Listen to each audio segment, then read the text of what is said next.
નમસ્કાર દર્શક મિત્રો, આપણે પ્રવીણ દરવાડી ઓફિસિયલ ચેનલમાં મારી બાજુ મેળા વ્યક્તિ બેઠા છે કે જેમને દેશ વિદેશ જાણતું હશે એવા રાજ શેખાવત સરનું આપણે પ્રવીણ દરવાડી ઓફિસિયલ ચેનલમાં સ્વાગત છે.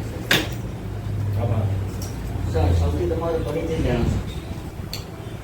હું ડોક્ટર રાજ શેખાવત, સંસ્થાપક અને રાષ્ટ્રીય અધ્યક્ષ ક્ષત્રિય કરણી સેના.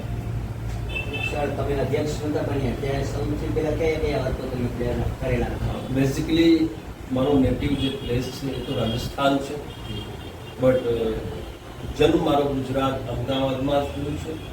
અહીંથી જ ભણ્યો છું અને એક ક્ષત્રિય હોવાના નાતે એક શાસ્ત્ર ધર્મનું નિર્વહન કરવું એ મારું દાયિત્વ હતું. એટલે મેં ભારતીય સેનામાં પોતાનું ભવિષ્ય અજમાવવાનું કાર્ય કર્યું અને હું બોર્ડર સિક્યુરિટી ફોર્સમાં ભરતી થયો અને 13 વર્ષ મેં મારી સેવા દેશની રક્ષા માટે આપી છે. એમાંથી 8 વર્ષ મેં કાશ્મીરમાં જ્યારે મિલિટન્સી પીક પર હતી ત્યારે મારો દાયિત્વનું નિર્વહન કર્યું છે. અને પછી પારિવારિક પરેશાનીઓના કારણે, પારિવારિક વ્યવસ્થાઓના કારણે મારે વીઆરએસ લેવું પડ્યું. તે પછી પ્રાઇવેટ સેક્ટરમાં મેં વ્યાપાર કર્યા, મેં મુંબઈની મોટી કંપનીમાં નોકરીએ કરી અને પછી ગુજરાતમાં પણ ઘણી બધી મોટી કંપનીઓમાં મેં નોકરી કરી છે. અને પછી મેં મારો પોતાનો વ્યાપાર Red Fox Protection Services Private લિમિટેડના નામે શરૂઆત કરી અને આ સિક્યુરિટી સેક્ટરમાં અમે ક્રાંતિએ લાવ્યા. બાઉન્સરની જે ક્વોલિટી હોય ને જે સર્વિસ હોય એ અમે ગુજરાતની આખા ભારત વર્ષની જનતાને જણાવ્યું કે આવી રીતે બાઉન્સરની સર્વિસ પૂરી પાડવી જોઈએ. અને આજે રેડ ફોક્સ પ્રોટેક્શન એક બહુ મોટી બ્રાન્ડ છે. સાથે સાથે આજ વ્યાપારના સમયકાળમાં મને સ્વર્ગીય શ્રી સુખદેવસિંહ ગોગાંગડીજી, જે મારા ગુરુ હતા, જે આ દુનિયામાં હવે નથી, એમણે ગુજરાત પ્રદેશની કમાન સોંપી, મને દાયિત્વ આપ્યું. ત્યારે પદ્માવત ફિલ્મનો વિવાદ ચાલતું હતું તો અમે આ ફિલ્મનું વિરોધે કર્યું અને વર્ષો સુધી રજૂઆતો કરી, પરંતુ છેવટે અમારે ઉપદ્રવ કરવો પડ્યું, અમારે કાનૂન હાથમાં લેવું પડ્યું અને આ ફિલ્મને અમારે બેન કરાવવા માટે ઘણા બધા ડગલાઓ ભરવા પડ્યા અમે, અને અમને સફળતા મળી. તે બદલ હું સમાજની એકતાને શ્રેય આપવા માંગુ છું. તે પછી આપ સૌ જોઈ રહ્યા છો કે કરણી સેના આપણું છાત્ર ધર્મ નિભાવવા માટે કટિબદ્ધ છે અને કોઈ પણ જાતિનો, કોઈ પણ વિષય ઉપર કોઈ મુદ્દો હોય તો એને અમે લઈ અને ન્યાય અને અધિકાર અપાવવાનું કાર્ય કરી રહ્યા છીએ. આખા ભારત વર્ષમાં આ કરણી સેના સ્થાપિત છે અને કરોડો કરણી સૈનિક અમારી સાથે જોડાયેલા છે. અને અમારું જે લક્ષ્ય છે, એકમાત્ર અમારું લક્ષ્ય છે કે આ તમામે તમામ જે ક્ષત્રિયો છે, ક્ષત્રિયોની પરિભાષામાં આવે છે સંપૂર્ણ ભારત વર્ષમાં એ તમામે તમામ ક્ષત્રિયોને ભેગા કરવા, એમનું કેડર તૈયાર કરવું અને એમને સત્તામાં સ્થાપિત કઈ રીતે કરવું એના ઉપર અમે કાર્ય કરી રહ્યા છીએ. આ લોકતંત્ર, લોકશાહી છે. જાતિગત સંઘના આધારે ટિકિટોની વિતરણની આ રાજનીતિક પાર્ટી કરતી આવી છે અને એનો લાભ જાતિગત જે વ્યક્તિ વિશેષ છે એમણે મેળવ્યું છે. એટલે અમે ત્યાંથી શીખ્યા, અમે કોઈનો વિરોધ નથી કરતા. ગુજરાતમાં પટેલ સમાજ છે, પોતાની એકતાથી એ લોકો સત્તામાં સ્થાપિત થયા, વ્યાપારમાં પણ બહુ મોટી સ્થાને સ્થાપિત થયા. એ જ રીતે રાજસ્થાનમાં જાટ સમાજ છે. એ જાટ સમાજ પોતાની એકતાની શક્તિથી આજે સત્તામાં સ્થાપિત છે અને વ્યાપારમાં પણ સ્થાપિત છે. એટલે એમણે જોઈને અમે શીખ્યા અને અમે આ ક્ષત્રિય સમાજની એકતા સ્થાપિત કરી. અને આપ સૌએ જોયું કે પુરુષોત્તમ રૂપાલાના એક અભદ્ર ટિપ્પણીઓ ઉપર આખો ક્ષત્રિય સમાજ જાગૃત થયો અને જ્યારે એનો વિરોધ કરવા અમે મેદાને ઉતરી તો ભાજપા જે ગુજરાત સરકાર છે એમના એક પોલીસ અધિકારી દ્વારા આ કેસરિયા જે પાઘડી છે એનું અપમાન કરવામાં આવ્યું અને એનું રિઝલ્ટ ભારતીય જનતા પાર્ટીએ આ લોકસભાના ચુનાવના પરિણામમાં જોયું. તો મને ખુશી આ વાતની છે કે મા કર્ણની કૃપાથી મારો ક્ષત્રિય સમાજ આખા ભારત વર્ષમાં એક થયો, કારણ કે મા કર્ણની કૃપા હતી કે આ પાઘડીનું અપમાન ભાજપા સરકારના એક પોલીસ અધિકારી દ્વારા કરવામાં આવ્યું, એનું મીડિયા કવરેજ થયું અને એ જે અપમાન આખા ભારત વર્ષમાં ગયો ને મારો ક્ષત્રિય સમાજ સંગઠિત થયો, ભેગો થયો અને અમે છાત્ર ધર્મ નિભાવવા માટે તૈયાર. સેનાની વાત કરીએ તો કઈ જગ્યાએ સ્થાપના થઈ અને ત્યારે કેટલા લોકો જોડાયેલા હતા અને અત્યારે તો દેશ વિદેશમાં બહુ સારું નામ થયું, અત્યારે કેવી રીતે એનો તફાવત જોવા મળે છે?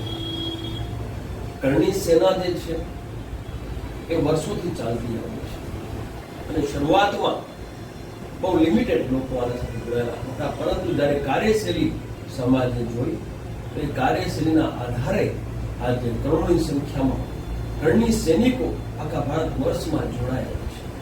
બીજી વસ્તુ આપણે જણાવો તો મને આનંદ થશે કે ક્ષત્રિય કરણી સેનાની મારે સ્થાપના કરવી પડી, એને 2 વર્ષ થવા આવે અને મારું જે લક્ષ્ય છે એકમાત્ર લક્ષ્ય કે જ્યાં જ્યાં જે વિધાનસભા લોકસભામાં ક્ષત્રિય સમાજની સંખ્યા છે ત્યાં ત્યાં મારા ક્ષત્રિય સમાજને સત્તામાં સ્થાપિત કરવા માટે અમે ગતિશીલ થયા છીએ.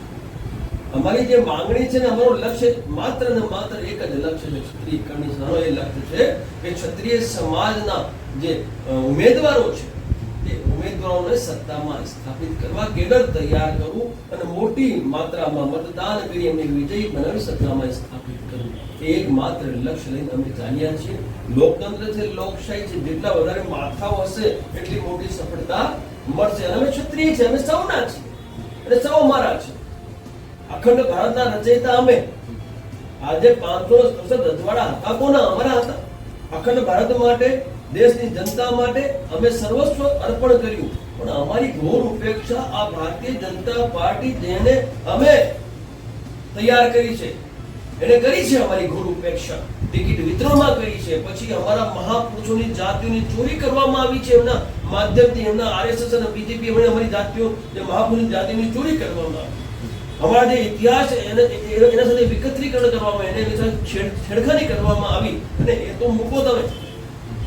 એમના એક વરિષ્ઠ મંત્રી દ્વારા અમારી છત્રાણીઓ વિશે અભદ્ર ટિપ્પણી કરવામાં આવી. જ્યારે અમે વિરોધ કરીએ તો અમારા સ્વાભિમાનનો પ્રતીક આ પાઘડીને ઉઠાડવામાં આવી. તો હવે એનો જવાબ તો મા કરણીના આશીર્વાદથી સમાજે આખા ભારત વર્ષમાં લોકસભામાં આપી દીધું.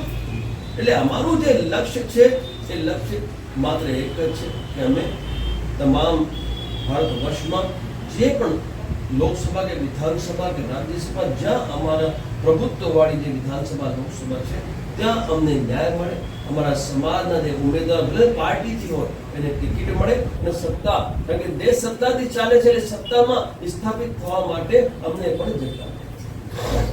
અત્યારે તમને રાષ્ટ્રીય અધ્યક્ષનું બિરુદ મળ્યું છે, પહેલા રાજ શેખાવત સર અને અત્યારે રાજ શેખાવતનો શું તફાવત છે? તફાવત તો શું છે? પહેલા પણ રાજ શેખાવત આવો જ હતો, નોન કરપ્ટ, ઈમાનદાર, એક દેશ પ્રેમી જે વ્યક્તિ આપ કહી શકો. આપ જોઈ શકો છો અહીંયા અશોક સ્તંભ છે, અહીંયા આપણા તિરંગો છે, અહીંયા મહા પ્રતાપજી છે, અહીંયા શહીદ ભગતસિંહ છે, તમે જોઈ શકો. એક સાચો રાષ્ટ્ર પ્રેમી, દેશ પ્રેમી, દેશના લોકોને પ્રેમ કરનાર, સૌનો છાત્ર ધર્મ નિભાવનારો આ રાજ શેખાવત આજે પહેલા હતો એવો જ રાજ છે. જે પહેલા મારી કાર્યશૈલી હતી એ જ ઈમાનદારીથી કાર્યશૈલી પણ આજ પણ ચાલે છે. અને આજે આખા ભારત વર્ષમાં અમે તમામે તમામ ક્ષત્રિયો ભેગા થયા છીએ, મા કર્ણની કૃપાથી થયા છે. તો હવે સમય આવ્યું છે કે હવે અમે સમાજને ન્યાય અને અધિકાર અપાવવા માટે પોતાની જે કાર્યવાહી છે એને ગતિશીલ કરી. તમે રાષ્ટ્રીય અધ્યક્ષનું બિરુદ મળ્યું છે, ભવિષ્યમાં તમારો મુખ્ય હેતુ શું જોવા મળશે? આગળના ભવિષ્યમાં તમારે મેં આપને કીધું ને સાહેબ, અમારું લક્ષ્ય સત્તા છે. અમારું લક્ષ્ય સત્તા છે. સત્તા માટે કેડર જોઈએ અને આ જે તમામ ક્ષત્રિયો છે, ક્ષત્રિય કરણી સેના એટલે તમામ જે ક્ષત્રિયોની પરિભાષામાં આવનારા લોકોને એક જાદવ ઉપર આપણે સ્થાન આપવાનું છે. જે એક જાજમ ઉપર આવે અને સત્તામાં પોતાની ભાગીદારી સુનિશ્ચિત કરે. કારણ કે 31% તમે ગુજરાતમાં છીએ. તમે વિચારો, અમારા સ્વાભિમાનની લડતમાં અમે માનીએ છીએ કે અમે પુરુષોત્તમ રૂપાલાની ટિકિટ તો રદ ના કરાવી શક્યા, પણ ભારતીય જનતા પાર્ટીને અમે અમારી સ્વાભિમાનની લડતમાં જવાબ ખેંચીને આપી દીધું છે. સૌએ આખા ભારત વર્ષે જોયું છે. પરંતુ ક્યાંક ને ક્યાંક દુઃખ એ વાતનું છે કે આટલી મોટી સંખ્યામાં 31% ક્ષત્રિયો હોવા છતાં ભાજપા આ ગુજરાતમાં આટલી મોટી જીત હાસિલ કરી ગઈ. એ દુઃખ છે અમને. હવે આ જે જીત ભાજપાએ મેળવી એના ઉપર જ્યારે અમે મંથન કર્યું તો અમને આ જાણવા મળ્યું કે ક્યાંક ને ક્યાંક ગરાસદારો વચ્ચે અને જે ઓબીસીમાં આવનારા જે ક્ષત્રિયો છે એમની વચ્ચે ક્યાંક એક મન મોટાવનું અને કારણ અમને જાણ થઈ. હવે એનું જે સોલ્યુશન છે કે આગ લાગે ત્યારે કૂવો ના ખોલાય, એટલે એને લઈને પણ અમે મંથન કરી રહ્યા છીએ કે કઈ રીતે ગરાસદાર, કાઠી, કારડિયા, નાડોદા, હાટી, માઈયા, જાગીરદાર, ઠાકોર સમાજ એ મારો સમાજ છે, મારો જ છે. ઠાકોર સમાજ મારો 24% ઠાકોર સમાજ, 24% લોકો ઠાકોર સમાજથી આવે છે આ ગુજરાતમાં. માત્ર 7% છીએ એમાં અમે લોકો છીએ ગરાસદાર બધા, બાકી 24% જે છે એ ઠાકોર સમાજ છે. આપણા સાથે થાય તો સીએમ ના બને ગુજરાતનો, અમારા ક્ષત્રિય બની જાય. પરંતુ આમને સાથે જાજમ ઉપર લાવવા માટે અમે સર્વ ક્ષત્રિયોને સાથે લઈ એક મોટું આયોજન કરવાનું વિચારી રહ્યા છીએ, તાકી ભવિષ્યમાં જ્યારે પણ એવી કોઈ ઘટના બને તો આ તમામ ક્ષત્રિયો એક અવાજમાં, એક સૂરમાં મોટું આંદોલન કરી ન્યાય અધિકાર મેળવી શકે. તમે આ વાત કરી, હવે આટલા વર્ષ સુધી તમારે જીવનમાં ઘણી મુશ્કેલી વેઠવી પડે છે, એમાંથી એક વાત તમે કહી શકો? એક વાત જણાવું આપું, જે સાચો માણસ હોય ને એને સફળતા મોડી મળે, પરંતુ મજબૂત સફળતા મળે. મારી સાથે ભારતીય જનતા પાર્ટી સરકાર દ્વારા ઘણું બધું હેરાનગતિ કરવામાં આવી. જ્યારે લુવારાની ઘટના હતી ત્યારે મારા ઉપર ખોટા કેસો કરી, મારી જે રેડ ફોક્સ પ્રોટેક્શન કંપનીનું જે લાયસન્સ છે રદ કરી અને મને આર્થિક અને માનસિક ત્રાસ આપવાની એમને બહુ કોશિશ કરી. મને માનસિક તો એ લોકો ના તોડી શકે, આર્થિક નુકસાન મને બહુ મોટું કર્યું છે આ લોકોએ, બહુ એટલે અતિશય મોટું આર્થિક નુકસાન કર્યું. પરંતુ મારી મા કરણી આજે મારી એ પરેશાનીનું, એ મારા ઉપર જે અત્યાચાર થયો એનો બદલો લેવા માટે સાક્ષાત મા કરણી મેદાને ઉતરી અને લોકસભા ચુનાવમાં આ લોકોએ જવાબ આપ્યો. અમારી મા કરણીની શક્તિ છે. એટલે જે રાજ શેખાવતને પજવશે, સાચા માણસને પજવશે, કોઈ પણ સાચા માણસને પજવશે કરણી સેનાના એ માણસની જે બદદુઆ છે, એની અંતરાત્માનો જે આક્રોશ છે એ મા કરણી પોતે ઉપસ્થિતિ આપી અને એનો બદલો લે છે. આ આખા ભારત વર્ષની દુનિયાએ જોયું છે. તો નુકસાન તો બહુ થયું મારી સાથે, મને બહુ હેરાન કરવામાં આવ્યા, મારા પર ઘણા બધા કેસો કરવામાં આવ્યા, મને જેલમાં નાખવામાં આવ્યું. પરંતુ ક્યાંક ને ક્યાંક દરેક સમાજમાં અમુક લોકો એવા હોય છે કે જેમના કારણે આજે અમારે આ દિવસો જોવા પડે છે. અમારા સમાજમાં પણ અમુક એવા લોકો છે જેમના કારણે મને આ દિવસો જોવા પડ્યા, અને અમારા સમાજના માણસો છે, અને એ માણસો આખી દુનિયા જાણે છે, આખું ગુજરાત જાણે છે કોણે શું કર્યું. મારે કોઈ નામ લેવું નથી. મારી મા કરણી બધાને જવાબ આપવા માટે તૈયાર છે, આપી રહી છે, આપી ચૂકી છે. જે બાકી રહી ગયા એમને પણ મારી મા કરણી જવાબ આપશે. હું તો મારી મા ઉપર છોડી દઉં છું, કે મારું તો લક્ષ્ય કઈ હજુ છે. સુખદેવસિંહ ગોવાણીની હત્યા થઈ, અમારા મુખ્યને ઘરમાં ઘૂસીને મારી નાખવામાં આવ્યા. એટલે એમની હત્યા થઈ તો અમે એના માટે વિરોધ તો કરીએ કે ના કરીએ? થાય ને વિરોધ. તો જ્યારે અમે વિરોધ કરીએ છીએ તો આ જેલમાં બેઠા, આ વિદેશમાં બેઠા જે આ દરિંદો છે, આ જે આતંકીઓ છે, એ લોકો અમને ધમકીઓ આપે, જાનથી મારી નાખો, અમારી સુપારીઓ આપે, અમારી રેકી કરે. તો આ ભય મુક્ત મારે ભારત થાય ક્યારે? આ લોકો કોની શરણમાં છે ભાઈ? આટલી હિંમત આવી ક્યાંથી? જેલમાં બેસીને એ લોકો હત્યાઓને અંજામ આપતો હોય તો આ ક્યાંક ને ક્યાંક આ સરકાર શકના ઘેરામાં છે કે નહીં? એવું તો શું છે? તમે ભાઈ તમે આ જે આતંકીઓ છે, લોરેન્સ હોય કે રોહિત ગોદારો હોય કે ગોલ્ડી બરાર હોય, સંપત નેહરા હોય કે વિરેન્દ્ર ચારણ હોય, આ તમામે તમામ જે આતંકીઓ છે, જે ભયનો માહોલ પેદા કરે છે, એમને જવાબ આપશે કોણ? લોકતંત્રમાં અમે તો ચલો રાજતંત્ર હોત તો અમે બધાને પતા દીધા હોત. લોકતંત્ર છે એટલે અમે સંવિધાન ઉપર ચાલવા માંગીએ છીએ. સંવિધાનની જિમ્મેવારી છે કે ફાસ્ટ ટ્રેક કોર્ટમાં એક કેસ ચલાવે, એની તફતીશ ચાલી છે, એમાં ચાર્જશીટ થઈ છે, તમને બહુ શીઘ્ર એમને ફાંસી ચલાવવામાં આવે તો આવા ગુનાઓ રોકવામાં આપણે મદદ મળે કે ના મળે? પરંતુ આ સરકાર શું કરી રહી છે? શા માટે આ લોકોને એમણે આ રીતે સંરક્ષણ આપ્યું છે અમને સમજણ પડતી નથી. અને આ જે મુદ્દો છે સુખદેવસિંહ દુગામણીની હત્યાનો જે બદલો લેવાનો મુદ્દો છે, એ તો આ ક્ષત્રિય સમાજ લેશે. અમારો મુખ્યો માર્યો છે ને, અમે મુખ્યો આ ક્ષત્રિય સમાજ લઈ લેશે, એમાં આજે તો કાઢી લેશે.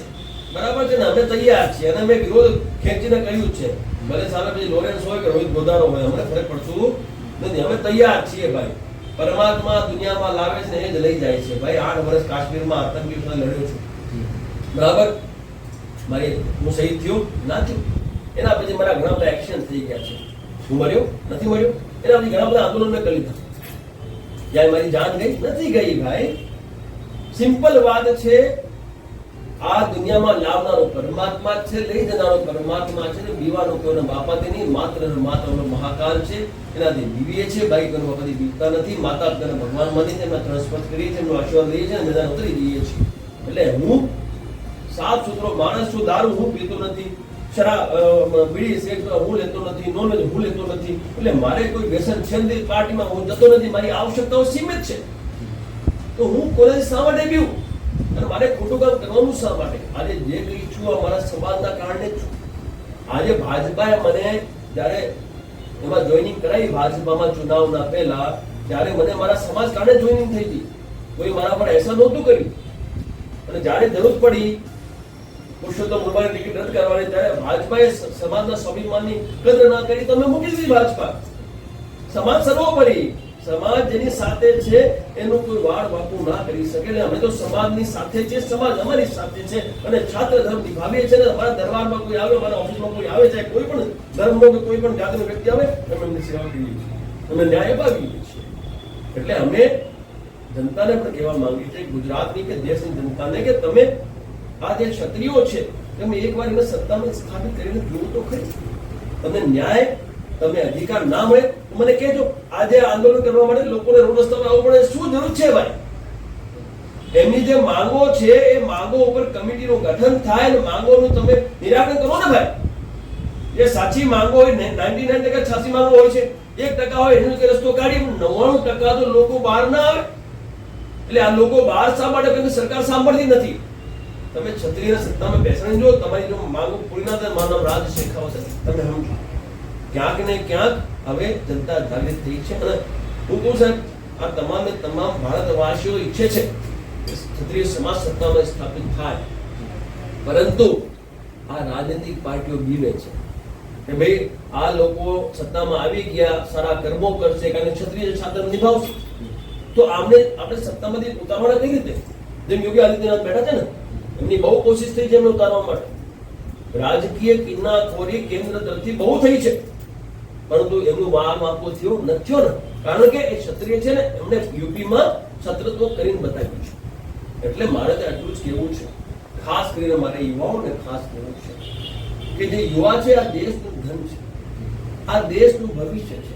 અમે તો આ દેશની સુરક્ષા કે અત્યાર સુધી લેતા આવે છે, આગળ આ દેશનું ભવિષ્ય તમારે પાસે. એટલે તમારે દરેક ક્ષેત્રમાં, દરેક મોરચા ઉપર તમારે ઊભા થવું પડશે. તમામ મોરચા આવી જાય, દેશના તમામ મોરચા પર યુવાઓ ઊભા થાય તો જ આ દેશનું ભવિષ્ય સુધરે. હું તો કહું, રાજનીતિમાં કેમ આટલા બધા ઓછા છો? રાજનીતિથી દેશ ચાલે, સત્તા ચાલે, આખો દેશનું ભવિષ્ય સુનિશ્ચિત થાય, અને ત્યાં મારા યુવા નથી. મારું સપનું છે મારો યુવા મુખ્યમંત્રી બને, મારો યુવા અને પ્રધાનમંત્રી બને, મારો યુવા રાષ્ટ્રપતિ બને. પછી જો આ ચાઇના અને પાકિસ્તાન ક્યાં જાય છે? અરે સાહેબ, યુવા એટલે ક્રાંતિ. જે આક્રમણ કરનારા હોય, આંદોલનમાં આક્રમણ કરવાનું હોય ભાઈ, ડિફેન્સ ના હોય. આંદોલન હોય કે જંગ હોય, આક્રમણ કરે એ જીતે. બરાબર છે? કાં તો શહીદી હોય કાં તો વીરગતિ. આ બે વસ્તુ, કાં તો શહીદ કાં તો વિજય કાં તો વીરગતિ. આ બે જ વસ્તુ અમે જાણીએ ક્ષત્રિય. એટલે આપના માધ્યમથી હું ગુજરાત અને દેશની જનતાને આટલું કહેવા માંગુ છું કે એક ચાન્સ તમે ક્ષત્રિય સમાજને સત્તામાં સ્થાપિત કરવા માટે આપો. અમે તમને નારાજ નહીં. તમે ખૂબ સારી વાતો કરી. તમારા આ ઉદ્દેશોથી ઘણા લોકો પરિક્ષામાં જોડાશે. તમારો કિંમતી સમય આપીને અમારી સાથે વાતચીત કરવા બદલ તમારો દિલથી સાહેબ ખૂબ ખૂબ આભાર. આપનો પણ આભાર. આપે મને આ લાયક સમજીએ નહીં. આપ વધાર્યા છે દૂરથી. અને હું તો આપને એક જ વાત કહેવા માંગુ છું કે પત્રકારિતા એક બહુ મોટી શક્તિ છે. આ પત્રકારિતા જો ઈમાનદારીથી થાય તો સાહેબ ક્રાંતિ આવે છે. અને હું જાણું છું ઘણી બધી એવી વ્યવસ્થાઓ છે, પરિસ્થિતિઓ છે જેના કારણે પત્રકારિતા ઉપર ઘણી વાર લાંછન લાગે છે. પણ તોય હું તો એટલું જ કહીશ કે કોઈ પણ દેશ હોય અને રાષ્ટ્ર હોય અને માત્ર વિશ્વ કેમ ના હોય, પત્રકારિતા, પ્રિન્ટ મીડિયા, ડિજિટલ મીડિયા સૌથી મોટી છે. એનો સદુપયોગ થાય તો જનતાની સેવાએ થાય અને દેશનું ભવિષ્ય પણ ઉજ્જવળ થાય, એવું મારું માનવું છે. હું જે મેં પણ મારી કરણીસના અમુક જે રજીસ્ટ્રેશન કરી, મારી કરણીસના અમુક માસિક પત્રિકા આવવાની છે, એનું મેં રજીસ્ટ્રેશન કર્યું છે. આર નંબર પણ આવી ગયું છે. એ પત્રિકા પ્યોરલી જે સાચી ખબરો હશે ને એ જ ખબરો લોકો સુધી પહોંચાડવા માટે મેદાને ઉતરવાની છે. અને એના માટે અમારી બધી કાર્યશૈલી ચાલી રહી છે. અમારું બધું સ્ટુડિયો બની રહ્યું છે. અમે બહુ મોટા સ્ટેજના પર કામ કરવા જઈ રહ્યા છે. એમાં યુવાઓને ચાન્સ આપવા જોઈએ.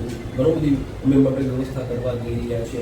એટલે મારે એટલું જ કહેવું છે આપના માધ્યમથી કે આજે આ દેશ આપ સૌનો ઋણી છે. યુથ ખાસ કરીને વ્યસનથી દૂર સારું ને અને આ દેશ માટે, આ દેશવાસીઓ માટે પોતાની ભૂમિકા ઈમાનદારીથી સુનિશ્ચિત કરી દરેક મોરચા પર પોતાનું દાયિત્વનું નિર્વહન કરે.